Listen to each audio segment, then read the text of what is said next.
বাস চড়া মানেই যুদ্ধ করা, লং জাম্প প্র্যাকটিস করা, দেহের অর্ধেক বাসের বাইরে রাখা, পায়ের উপর দাঁড়িয়ে থাকা, এই যন্ত্রণার যেন শেষ নেই। আর এরই মাঝে যখন কোনো যাত্রী দুজনের জায়গা দখল করে একাই বসে থাকে, তখন কারি বা মেজাজ গরম না হয়? তবে দেখুন, সেরকম একটি ঘটনা নিয়ে আমাদের এই কাহিনী। বাসে একদিন। সালাম আলাইকুম ভাইজান। ওয়ালাইকুম সালাম। ভাইজানের নাম কি? নাম দিয়ে কাম কি? না মানে জিগে আর কি। মোহাম্মদ আনসার। বাস বাস ভাই, টপ নাম রাখছেন দেখি। আপনি কি ভাই রংবাজ টংবাজ নাকি? না। ভাই বেড়াদার? না। চাচারা মামুরা? না। ভাইজানে কি বিয়ে করছেন? আর মেয়ে পরিবার আবদান কেলা চেতেন কে? পেটে কি কিরমি আছে? থাকলে অসুবিধা কি? না মানে জিগে আর কি। সালা সমাধি বিধে কেউ রংবাজ টংবাজ থাকবার পারে তো?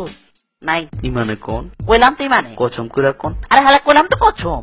তাহলে এলা ছয় যায় বয়, তো ছড়ায় বসেছ কে? বাসটা মনে জন তোর বাপের সিধা বন হইলে ঠেঙ্গেন মালা ভেঙ্গা বাঁচে তোর হালাই দিমু। হালায় মাছে খারবার পারে না, হালায় চেগায় বসে সোজা।